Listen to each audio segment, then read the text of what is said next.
Wow, what a fabulous gathering of people out here. Very impressive. Big round of applause first to all of you.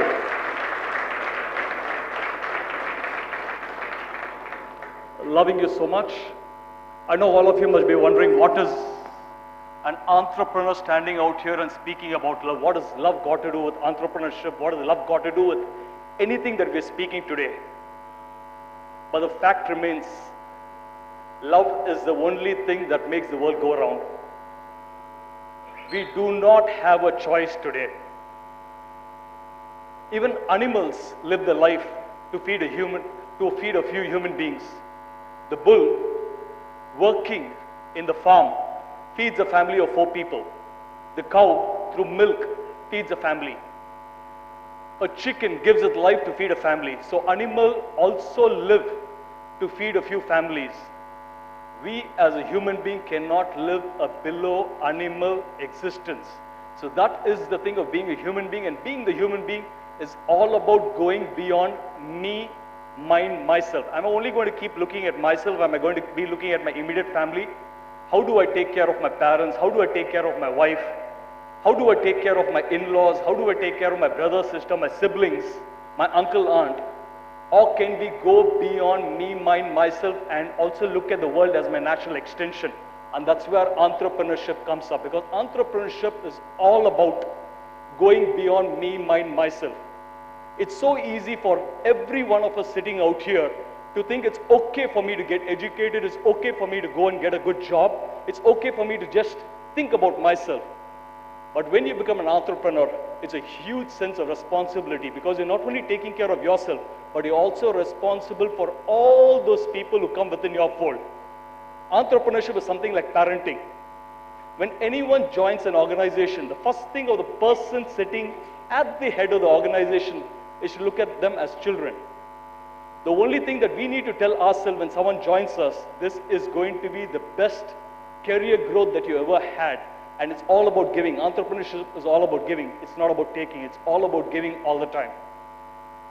So that's why I started my opening statement by saying, love you so much, because if I know you and if I love you, then it's called relationship. Yes, we have a relationship. But if I can love you without knowing you, that is called faith. And in that faith is what this world lives. We thrive. We live for one another. We feel one with one another. Today we live in a world where the environment needs us. We live in a world where people need us, animal livers need us. There is a need today, and there's a need for us to go beyond. And that's what entrepreneurship is all about. And today I'm here to celebrate each one of you sitting out here, because you have gone beyond me, mine, myself. The whole thought about BNI is all about that. How can we help each other to grow? How can we expand? How can we not just think about my contribution? How can I also help my fellow human beings? How can I uplift them? And that's what entrepreneurship is all about. Entrepreneurship is about helping yourself, lift yourself by yourself. And in the process of lifting yourself by yourself, how can you lift the world around you? And that's what it's all about. So in this huge sense of responsibility and understanding, I am standing amongst people who have contributed day and day out to lift themselves, and the process of lifting themselves and lifting the world around them. It's a great privilege and honor, my dear friends, to be standing in front of you. For that, I want to give you another round of applause. So cheer for yourself.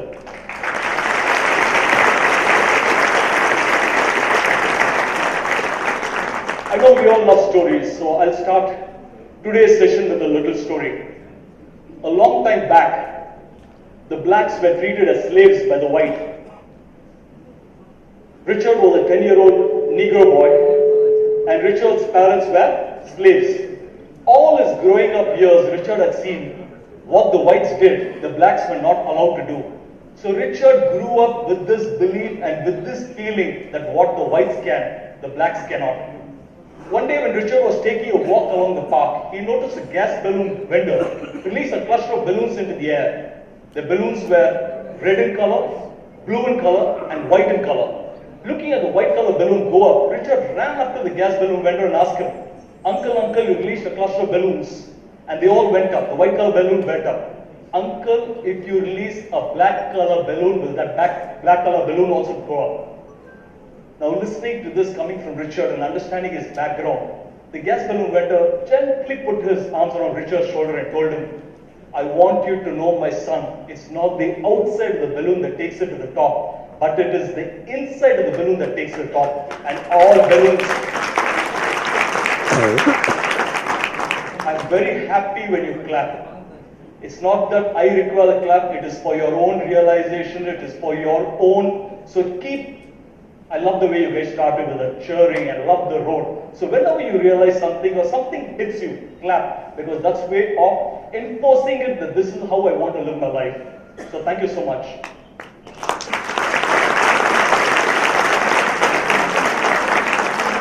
The gas balloon vendor told Richard, it's not the outside of the balloon that takes it to the top, it's the inside of the balloon that takes it to the top. And I want you to know, my son, all balloons are made of the same inside stuff. That's when Richard realized the God who created the white is the same God who created the black. And even the blacks and whites are made of the same inside stuff. Skin is only color. So that's the day when Richard realized that he too should hit the top, and that was a turning point in Richard's life. I want all of us to realize, okay, it does not matter whether the balloon is round, it's oval, it's big and small. Similarly, all of us keep identifying ourselves with the physical attributes. For myself, I'm too short. I'm only 5 feet 5 inches. If that's the attribute that I think about myself, I will not be able to go and achieve ourselves. I'm bald, I don't have thing, I'm dark, I don't look good. Let's stop looking ourselves by the physical attributes and what it is. It will matter to you only for a few minutes how I look. But beyond a certain point, what will really matter is what is within. If we realize that and stop identifying ourselves with the physical attributes of saying, I'm not good enough. One of the philosophies I've ever lived in life is, let the world reject me, but I will never reject myself. I will always go and knock. It does not matter. Let the world reject me. I will never reject myself. The God who created Mahatma Gandhi, Mother Teresa, Abdul Kalam, Bill Gates, Steve Jobs, Elon Musk is the same God who's created you and me. If they could hit the top, even you must hit the top. And that is the reason why I'm standing out here. Today it's not about me, it's all about celebrating you. Today it's all about telling you, we are here collectively to make a difference. One generation worked together through Mahatma Gandhi, Nehru, Azad, to put India and give India the independence. The next generation, be together, could work together as entrepreneurs, as co-creators to create an economy that will put India on the top of the world. And that is a responsibility that's on our shoulder. And with that sense of responsibility, I tell you, we must hit the top. Personally speaking, it was my guru, my teacher, Mahapriya, who looked into my eyes one day and told me, Vijay, it's not the outside of the balloon that takes to the top, it is the inside of the balloon that takes to the top. And from that day onwards, the way I have looked at myself has never been the same. And the way the world has looked at me has never been the same. That has been the turning point in my life. And today, I've come to do the same to you all. So with this thought, with this faith that yes, collectively we are going to work so hard, we are going to ensure that we manifest our potential, we are going to ensure that we are going to learn the methods of hitting to the top. I start this morning with a very, very happy evening. Happy evening! Happy evening. Fabulous. I'd like to tell you, since I've been invited, I was told with the invitation that Vijay, you need to speak about yourself, you need to speak about the brand that you've created. So I'm going to speak about the brand, not because I want to speak about it, but to give you instances for you to realize. I'm the founder and managing director of a brand called Derby Jeans Community. Derby Jeans Community is headquartered from Chennai. Today, Derby is a vertically integrated organization starting right from fashion forecasting, fashion designing, merchandising, manufacturing, warehousing, retail and e-commerce. All the functions of Derby are in-house. We have close to about 70 stores operational. We are a national brand. And the vision of the brand is to create a global brand. I've always wondered, this question that I keep asking myself repeatedly, we belong to India. And whenever I travel a lot, and I flip any product and I see the production house happens to be from one of the Asian countries, either it's China, India, Bangladesh, Philippines. we manufacture for the rest of the globe. But why is it that we are able to create a global Indian brand? Why is it that we are not able to create global brands from India? That's been something that has been on my mind for the last few years, and I've been questioning myself this. What does it take to create a global brand from India? Why is it that we are not able to go about to do that? That's a big challenge that we are facing. And how do we break that? So the vision of the brand Diabetes Community is to create 1,000 successful first generation entrepreneurs through franchising Diabetes Community globally, thereby putting India on the fashion map of the world. Let me explain to you. It's not about creating 1,000 franchisees. It's about creating 1,000 successful first generation entrepreneurs. I belong to a first generation entrepreneur. I belong to a middle class family of 5 kids, mother, father. My father was a sports journalist working with Indian Express Bangalore. He had a salary of 1,500 rupees. And with that salary, it was very difficult to take care of such a large, educate so many children. So I studied in a Christian missionary school called as St. Bede's. Most of my school fee was subsidized by the church. Then I went ahead and did my education from Royal College. I was not a very studious student. I was not good in studies. In fact, I was like one of those benches. And being short meant a lot of advantage and disadvantage. Advantages I come to realize now. But initial days, I used to be among the first few kids to enter the class. In a class of 60, they used to put them in line and set them inside. So shortest to the tallest. So I used to be. So as soon as I ran into the class, I'd go and try to occupy one of the back benches because I felt very safe there. But the teachers were very not amused, so they used to pull me from there and say, Vijay, don't come and sit in the front. Because if I sit in the back, I will not be able to see the blackboard. So out of concern for me, they used to make me sit in the front bench. And front bench is not a very good place to be sitting. Because people sitting in the front bench are people who are sitting there because they want to sit there. All studious, Allah, all of them. All of them bookworms. They really want to, do something out of their life. And they used to ask me, Vijay, what do you want to do? And I'd ask them in return, what do you want to do? In a class of 60, my rank was somewhere around 35. After 35, everyone is failed. And they used to put the mark sheets up in the board out there. So I had no way of lying about what I'm doing. So whenever they'll ask me, what are you going to do? And my marks are not all that great. So I should be very embarrassed. And when I ask them, what are you going to do? One will say, I want to become a doctor. Another one, I'm going to become an engineer. And with my marks, I know I can never become a doctor, neither an engineer, neither had the way to go about doing it. So I tell them that I want to become an entrepreneur. I want to become a businessman. No one in my family has ever done business. Nobody in my family has ever done business. We've all come from working class family. So I just used to tell them to escape. But I never understood one of the fundamental truths of life. What you think is what you become. The type of thoughts you hold in your mind is the type of life you'll eventually get. Your harvest purely depends on the quality of seeds. What are the quality of seeds that you're holding? So I never knew the power of the mind and what it was all about. I held a very powerful thought there, repeatedly telling everyone, I want to become an entrepreneur, I want to become a businessman, I want to become a businessman. The mind of the man is a man. This body is only a body. This body is only a vehicle. The mind of the man is a man. Change the mind, change the man. That was the power of the mind, and I never realized that. But that's how it grew. Just went through school, went through college, got out, I got a job, I was working as a salesman. And I was a brilliant salesman. Till then, I'd never gone through my school and college, I'd never gone up to the dais for anything at all. Even my school teachers did not know that I existed. I was one of those benches. The only ones I went up to the dais to receive award was for a fancy dress competition. That was the only award I received. So I never knew what the meaning of success. I passed out of college. I got into sales, and that's when I knew even I had talent. Yes, I had talent because I was a super salesman. I had something called as communication skill. You put me in front of someone, I would sell. And when all my friends were struggling, my colleagues were struggling to perform 60%, 70%, month after month, I was able to perform 100, 200% target, never below target. The difference was, yes, I was very good at selling. Secondly, if they would work from 10 o'clock to 6 o'clock, I would work from 8 o'clock to 8 o'clock. The type of effort is what gets you through. So that was what it was. During one of my sales calls, I met a gentleman by the name of Rajesh Malik, who offered me to become a partner, and I started off starting from a two tailoring unit machine, starting of Darby Jeans community, and that's how it all started, with two tailoring machine with a 200 square feet shop.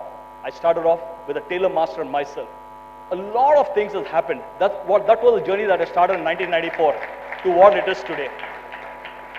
Now what I've realized, I've learned a lot of things in life, but what I've realized, one of the things that has helped me all along the way, a few of the mental philosophies that has helped me to get to where I am. One of the mental philosophies that I live my life with, I will subordinate my likes and dislikes to the purpose of my life. What do I mean by this?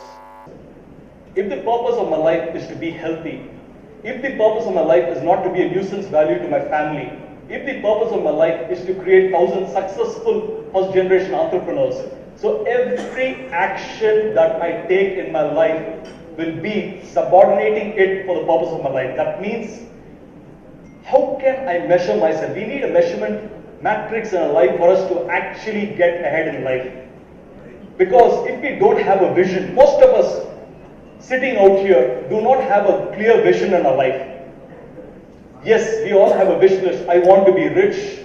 I want to be a successful entrepreneur. Yes, I want to create so many. But do you have a clear vision in your life? Vision is always about why you want to do. First, is your why strong? Why do you want to do what you're doing? Why are you in this business? Why? Because most of the time I find whenever we face some challenges, I'm sure all of us face challenges when you go through life. Whenever we face challenges in life, if this why is not strong enough, we tend to give up. We do not have the energy to get up and get to work. We lose the enthusiasm. And all the time, if we depend upon something external of us to keep motivating us, it does not happen. So it's very, very important to get your why. And the why will lead to what? In your vision, it should always be quantifiable. Are you able to have a vision that can be quantifiable? Start date and finish date. By when will you achieve what you want to achieve? Can you give yourself small baby steps? Can you have a 2-year vision, 3-year vision? Can you say, this is what I want to achieve? And most importantly, why do we need a vision? Vision is entrepreneurs not just for ourselves, but it is also a focus for the entire team on what they need to deliver. Focus is my ability to say yes to the one and no to the 99 other distractions. Because in business, you have a lot of distractions that keeps hitting us. A lot of times you get distracted. I can also do this. This is a good opportunity. I think I want to do this. I want to do this. But focus is your ability to say, yes, this is what I want to do. And also the responsibility of saying no to the other 99 distractions. Let me not get distracted. So the focus is not only for you, but for your entire organization on what they should be achieving. How should they be aligning themselves to the work that they're doing? Whenever we want to achieve something, whenever we wish to achieve something greater than ourselves, see, the vision is all about me, mine, myself. Yes, it's very nice. I want to do 1,000 crores. It's a very nice vision. I want to achieve so much of sales. I want to ensure this. But if the vision is all of me, mine, myself, then it becomes very narrow and a very shallow vision. It's good. It's good for a start, but it becomes very shallow vision. But if you're able to have a vision that's greater than you, whenever it's the vision that is greater at its cost, what do I mean? When Mahatma Gandhi, when Mohandas Karamchand Gandhi, that selfish barrister who left India to earn in rands and went to South Africa, when he was thrown on the railway platform, the indignity that he felt, that how could they throw a non-white out in spite of me having a first-class pass, the indignity that he felt at that point of time, and he was able to feel what should a whole nation in India be feeling. And when he associated himself for a vision larger than himself, he said, can I get independence for India? When his vision expanded, that was not just about earning in rand, but about how I can ensure an entire nation is saved from slavery. An ordinary barrister in the name of Mohandas Karamchand Gandhi becomes Mahatma Gandhi. When the school teacher, Agnes, who was brought from one of the European countries to serve in a Christian missionary at Calcutta, saw the death of a person in one of the streets in Calcutta, and she couldn't take it. She took him from hospital to hospital telling, can you save this person? Can you do something about it? And all the hospitals told her, people dying on the streets of Calcutta is a common scene.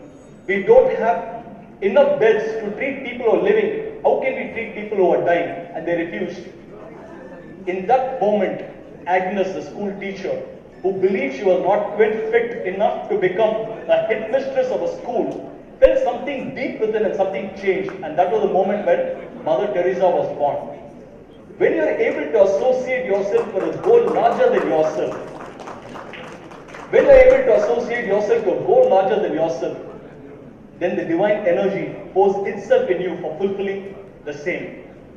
What I mean is, when you do God's job, it is God's job to take care of His children, it's God's job to take care of mankind, humankind, it's God's job to take care of the environment. Whenever any one of you is able to associate and give meaning to your life through a larger than yourself vision, then the divine energy pours itself into you, making you an instrument of the divine to fulfill it. When you do God's job, to that extent God does your job. And that's the truth, that's Satyam. So how do we go about doing it? It's very nice. I know we all want to do something great, we all want to do legendary things in life, but how do we go about achieving something legendary? What should be the formula that we need to use? I hear so many of us say, whenever I meet people, sir, I've got a great idea. But what do? I don't have funds. I have a great, beautiful idea. I wish I had the funds. But let me tell you, my dear friends, idea is only 10%. Idea is only 10%. 90% is implementation of the idea. 90% implementation of idea. Ideas never fail. Implementation of the ideas fail. So many times we see we had the idea, we tried to implement it, and the whole thing fizzed out. But somebody else comes back with the same idea and they make $1 million out of it. So ideas never fail. Implementation of the ideas fail. So how are we going to implement the idea what we have? Small beginnings. Never go and say, I want $1 million and I want to start something in life. Can we ensure with whatever little we have, can we start small? Infosys, the great organization that we see today, started off with a capital of 10,000 and with a 2-bedroom apartment in Bangalore. That's all it was. Small beginnings. Can we start from where we are? Don't look for great capital. With whatever resources you have at hand, can you optimize and actualize it through resources? Can you have a process congruence? Can you define what you want to achieve in life and subordinate every activity that you do on a daily basis to what you want to achieve? Can there be that? Can there be a clear focus on what you want to do? Small beginnings. Incremental improvement. How can I improve? How can I make my today much better than how it was yesterday? How can I go about doing that? And how do I make my today better than it was yesterday? There's a formula. See, a lot of us want to be very successful. We want to be very healthy. We can desire to be healthy. But the big question is, do we deserve it? We can desire to be super successful. But the question is, do we deserve it? We can desire greatness in life. We can desire legendary life. But the big question is, do we deserve it? Because one of the laws of life is you do not get in life what you desire. You only get in life what you deserve. So how do you convert your desires into deservingness? Lucky for us, there's a formula for it. Desires can be converted into deservingness through consistent, directed, self-motivated, intelligent effort. I repeat myself. Desires can be converted into deservingness through consistent, directed, self-motivated, intelligent effort. First is effort. Those who perform much better than us definitely put in more effort than us. Nothing can go beyond effort. Even effortlessness, if you watch someone doing something effortlessly, if you're actually going through, looking at this program out here, how beautifully it's organized, how well it was done, how a lot of effort has gone into it. Effortlessness also takes a lot of effort. So those who perform better than us definitely put in more effort than us. So how are we going to ensure that we put in the effort that's required for our success? We are all the time celebrating everyone else. We want to celebrate Virat Kohli. We want to celebrate Rajini's new movie. We want to celebrate everyone else. Maybe celebrating India's success, maybe patriotism. Whenever India wins a match, maybe patriotism, but it doesn't make this Indian's victory. This Indian's victory, your victory is your victory. Can you put in the effort for yourself? Can you ensure you are able to put in what is required for you to be a super successful life? This effort needs to be self-motivated. How How long are you going to be a Kickstarter in life? How long do you want someone else to externally keep motivating you? Come to conferences like this, go out there, look at motivational videos. Look, how long are you going to wait for being externally motivated? We need to be a Kickstarter. We need to be a self-starter in life. We should not be a Kickstarter. If you need someone else to keep motivating you, that means there is no leadership in your life. Only when you get self-motivated, can you get up every morning and by discipline, the way you brush your teeth, the way you take a bath, the way you get ready, can you self-motivate yourself? Auto-suggestions. Can you self-motivate yourself? Can you go through some books of great thinkers? Can you have coffee with them? Instead of reading the newspaper first thing in the morning, can you do something that kickstarts your life and makes you feel great? Can you do that? Can you be self-motivated? This self-motivation needs a sense of direction because there's nothing so useless as doing in life which should not have been done in the first place, says Peter Drucker, one of the management gurus. What is the use of getting on top of a ladder and then realizing the ladder is leaning against the wrong wall? Self-motivated effort without a sense of direction is a waste of time, effort and energy.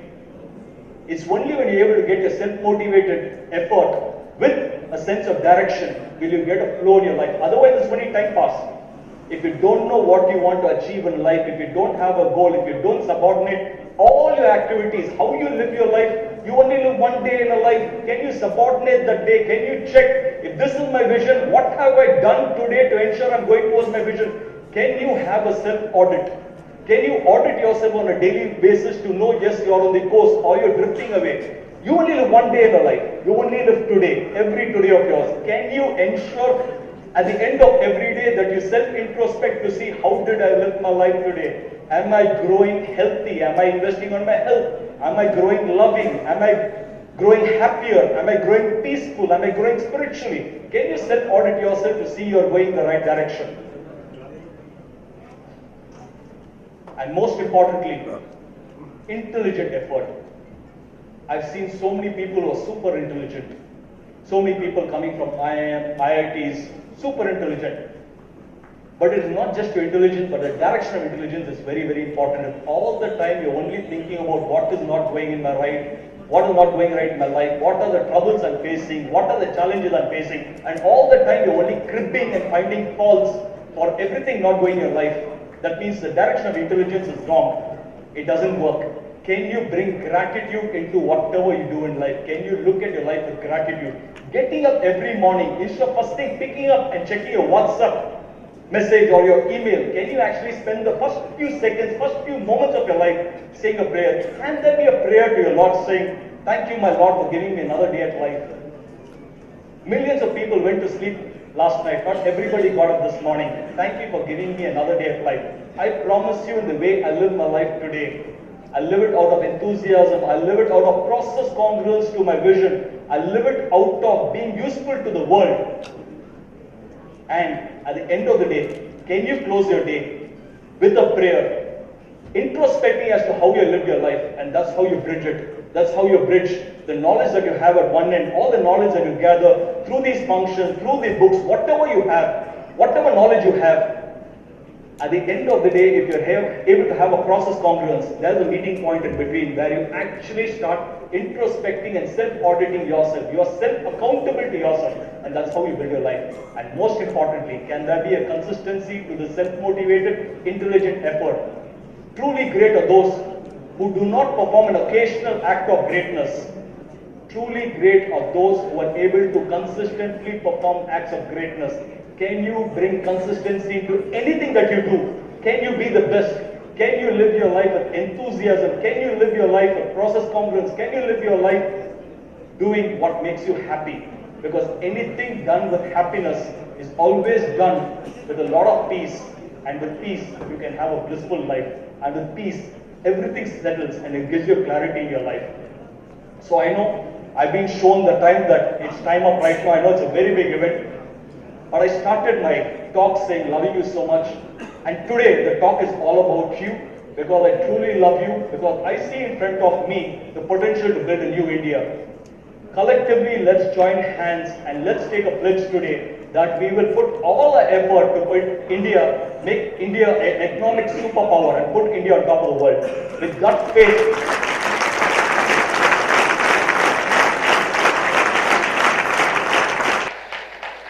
With that faith and with that trust, I end my talk today, wishing you greatness, wishing you abundance of good health, lots and lots of prosperity, lots and lots of love and happiness in your life, and may the spiritual energy put the protective friends around you and all your loved ones, and you live a beautiful life of your dreams. God bless you all. Thank you.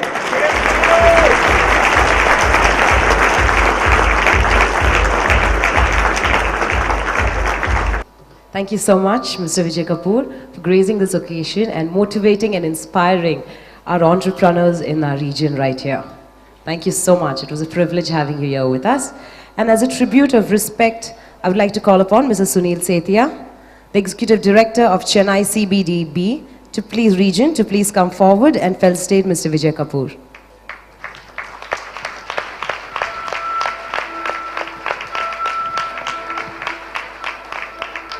It's a gift hamper from Raymond's.